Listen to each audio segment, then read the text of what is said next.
Crossroads.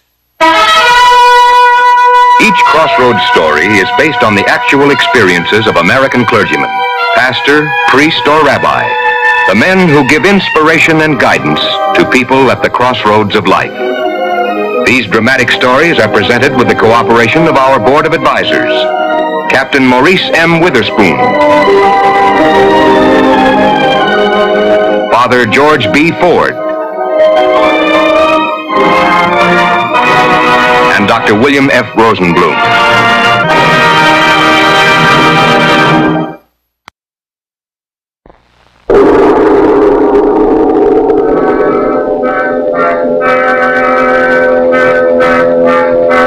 In the village of Wang Mai, young Po Ling, working at his trade, a trade traditional with his family, the making of fireworks. Po Ling was 20 years of age. Father Raymond, a Jesuit medical missionary who lived most of his life in China, riding his ancient bicycle along the dirt roads, dedicating his talents and life to God and the Chinese people.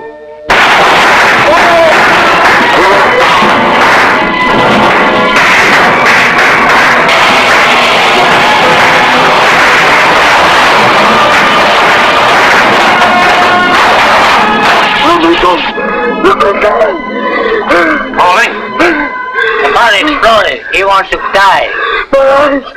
My eyes. Go to my bicycle and get my medical kit.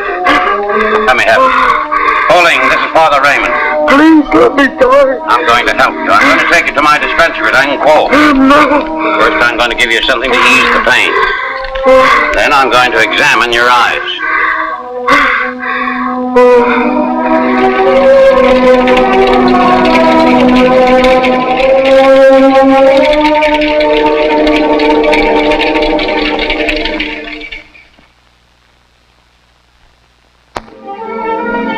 Father Raymond was a specialist in injuries and diseases of the eye, who abandoned a lucrative practice to enter the order of St. Vincent. Yes, sister? He is awake now. I will try to explain to him. There is no hope. The surfaces of both eyes have been badly seared. The powder has been embedded deeply in the membranes. He is so young. Yes, I know.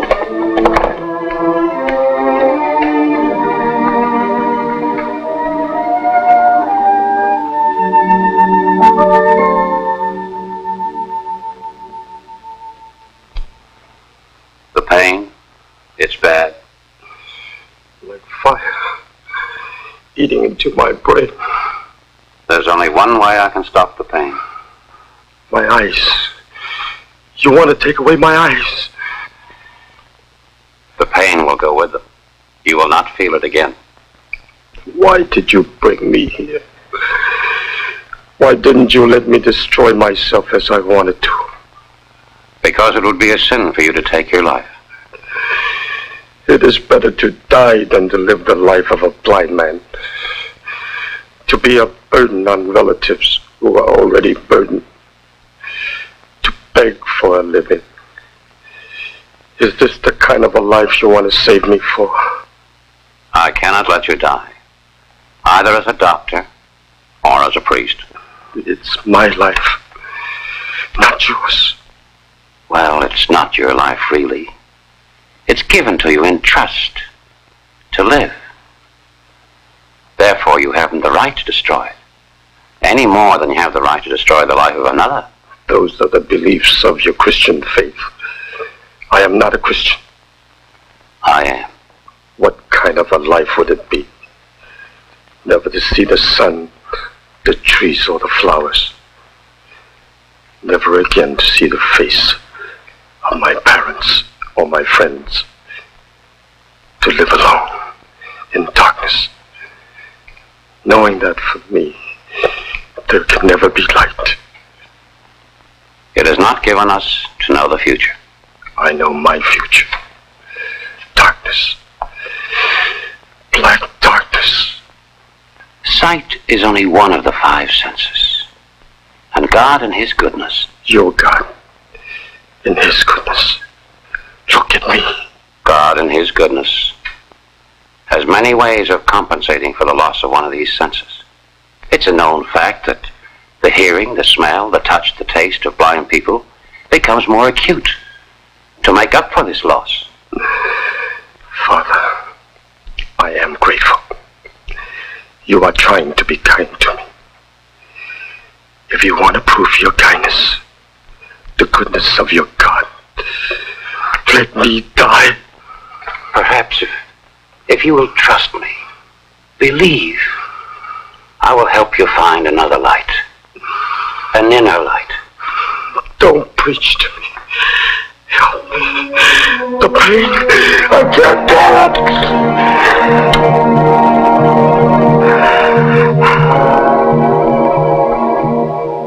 Po Ling?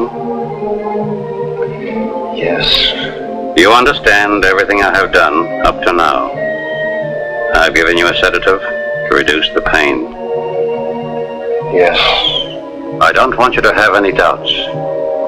I want you to know that I know exactly what I'm doing and why I must do it. Now, when Sister puts the ether cone on your face, I want you to go to sleep, quietly, trusting me. You asked me if I knew how to pray. Yes, I did. I am praying now that I never wake up from this sleep.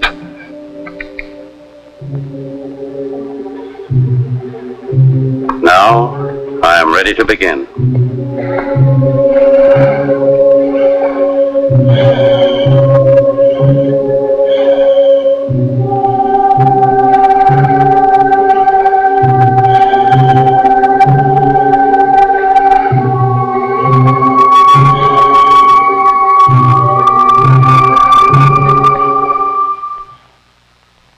As I have told you, no man can foretell his future.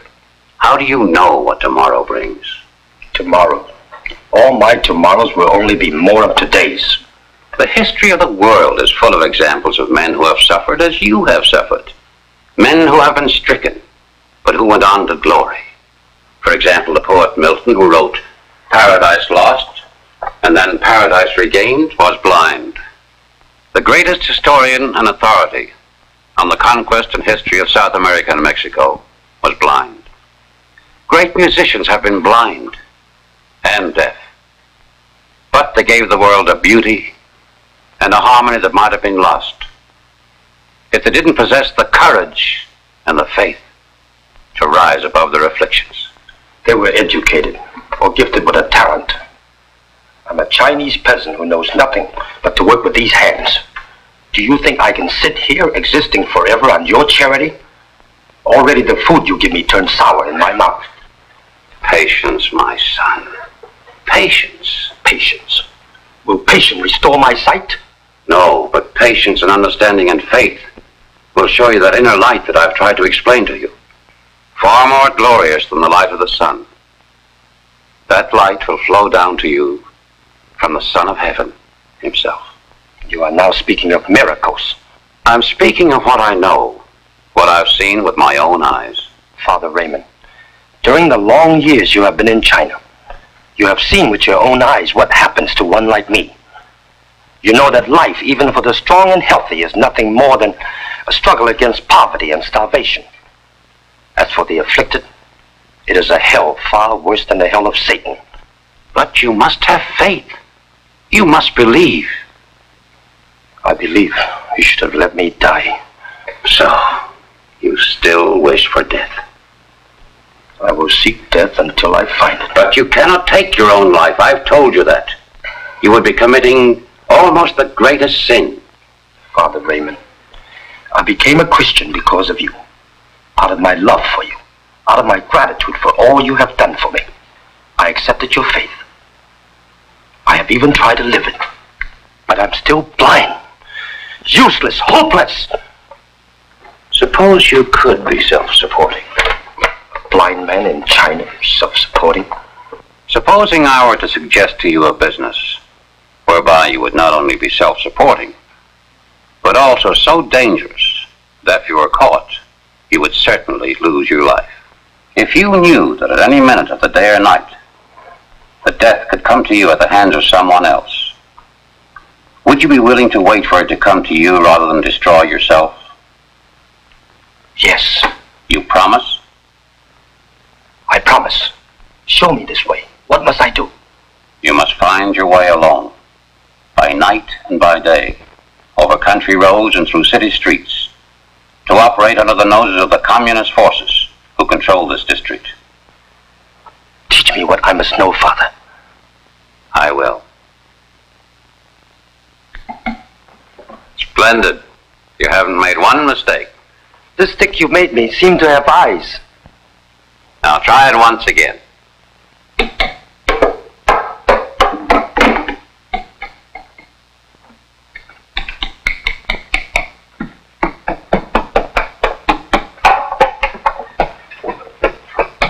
He is like a different boy.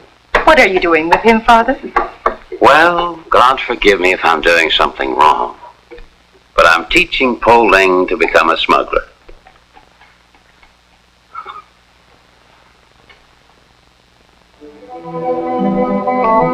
After 6 months, Po Ling was making the 60-mile journey on foot between his village of Wang Mai and the Chinese communist-held city of Po Ting.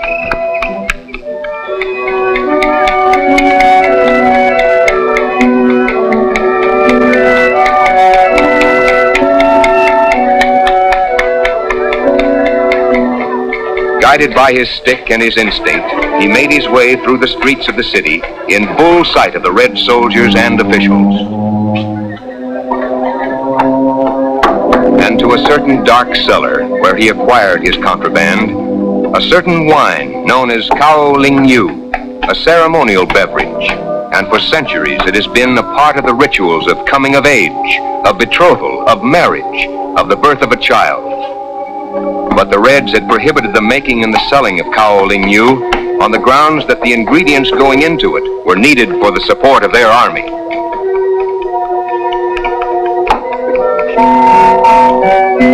It took him 10 days to complete each journey to Po Ting and return, but each journey was profitable.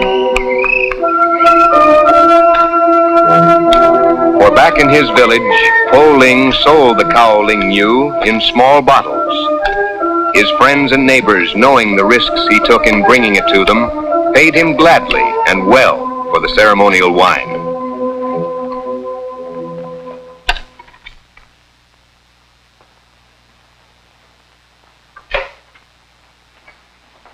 Father, Yes? he's here to see you. Oh, good. Come in, Po Ling. Sit down, my son. I'm happy to see you looking so well and so prosperous. I have come to ask another favor of you, Father. Anything, if possible. Will you please keep this money for me? Ah, you have done well. Thanks to you, Father. I am dependent on no one.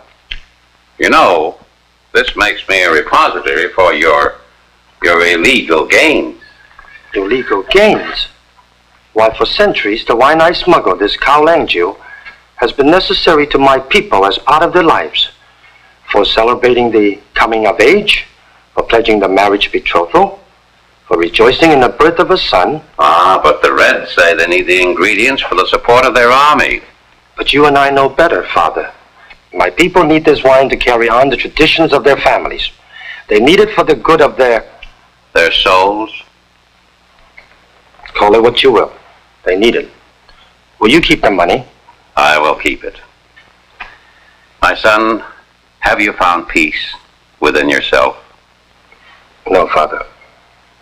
You still think you would be better off dead? No. What I am doing is only a means to that end. But I hope now that it will not come until I have provided for my parents. But you no longer think of taking your own life. No, I do not think of that now. Not only because of my promise to you, but because I know that sooner or later I will be caught and my life will be taken from me. How many trips have you made to Po Ting without being caught? 11. 11 times you've been in the shadow of death, and yet it has passed you by. Why, do you think? I'm beginning to enjoy it a little. It's like a game, a dangerous game I'm playing with the Reds. I carry my contraband out in the open. Sometimes I can feel them looking at me, wonderingly about me, suspicious of me. And then they pass on without stopping me. And I know what they're thinking. They are thinking that he's only a blind boy, not worth questioning. Exactly. Your blindness is your protection, your shield. Remember what I told you about God and his goodness, compensating the unfortunate? But I'm still blind, Father. Do you still consider yourself useless, an object of charity? No. I'm making enough for all my needs and my parents. But that is today. Tomorrow, on my next trip to Po Ling or the next, I will be caught. And then, it will come to the end.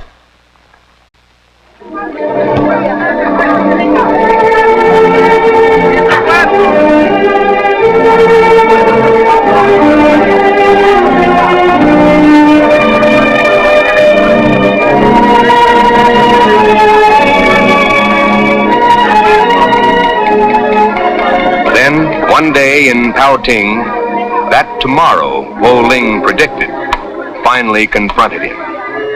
Pardon this stupid person, comrade soldier. What's your name?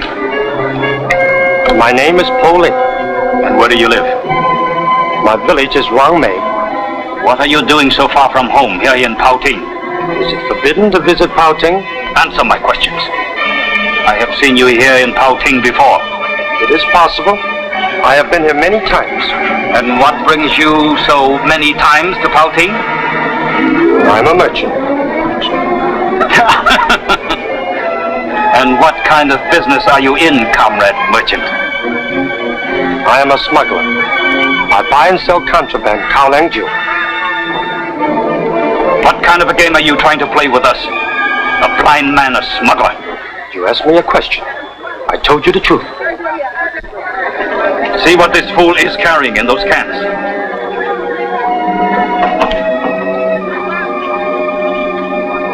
It is Keye. And from the taste, it's the best. Of course, I deal only the best. I do not cheat my customers. You know that dealing in this wine is a major crime. Yes. You know that the penalty is death. Yes. You will be buried alive. It makes no difference how I die. I have waited a long time for death to come. And now that it's here, I thank you for it, with all my heart. He's not only blind, he's mad. You mean he invited you to bury him alive? Yes, comrade captain. He says he wants to die. He said he started to smuggle Goleong Shu only because he wanted us to capture him and kill him. So, you are not afraid to die? No. You can bury me alive. The bayonet, a pistol shot, any way you choose. I will thank you for the favor.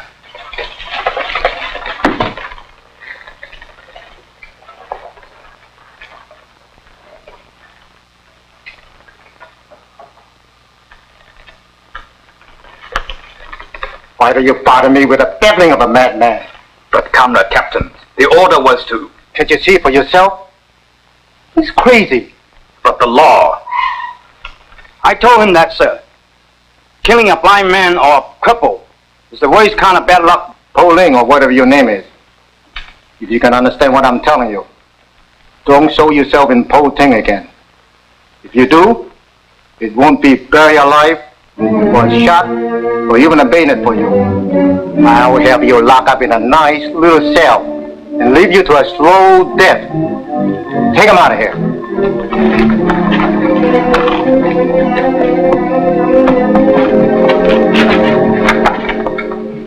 And then the red soldiers took me to the city gate and kicked me out. And they were right.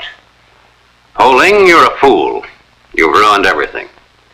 You insisted that you wanted to die after I figured out this business of turning you into a smuggler so that you could attain your wish and not stain your soul with suicide.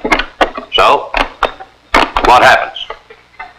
As soon as the red soldiers tried to kill you, You tell them that's exactly what you want. Do you suppose they're going to do something to please you? Hardly. Do you think they're going to kill a man who wants to be killed? So, you've spoiled your chance to die. Now I'll have to think of something else. Do not be angry with me, Father. And what? It's just that I'm not so interested now in dying. Oh? And what are you interested in? I want to live now. I was a fool when I wanted to die, Father. Before you taught me that I could live, could be useful. Well, we'll have to find you another business. I thought of that on my way back from Po Ling. I have money now. I want to become a weaver of cloth. I could give work to the people in my village, those unfortunates that no one wants. It would help them, save them from the time when the floods come, or when the crops fail. Will you help me to help them, Father? My son, I think you're beginning to find the light. Thank you, Father. Oh, come in, sister. Goodbye, Po Ling. Goodbye, Father. Goodbye, Po Ling. Goodbye, sister, and thank you, too. This is Jisoo, Father. We found her just outside the gate of the compound.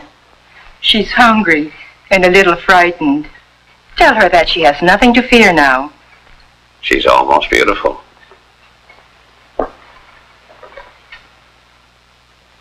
Have you always been blind, my child? No. Last winter I was sick. In 3 days I was blind. Before that I worked to earn my living. But now my people are poor and I'm a burden to them. So I went away from village to beg food. But how did you find your way here? I don't know. I'm lost. I don't know where I am. You've come to the right place.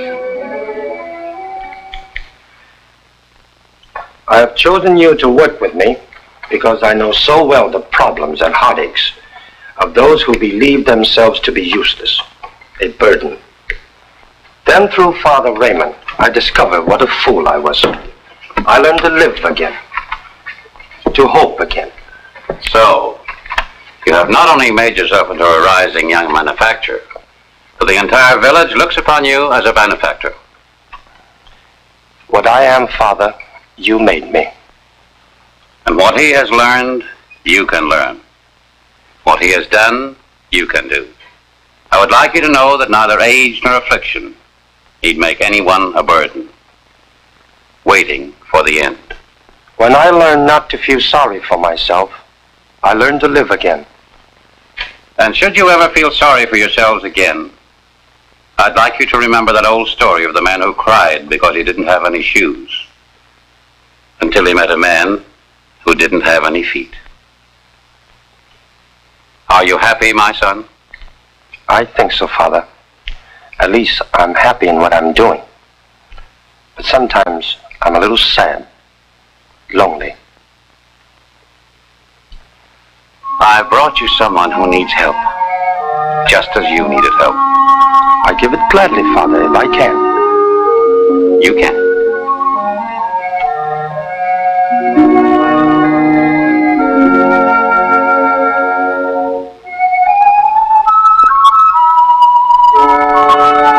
Be kind to her, my son. She needs love and hope.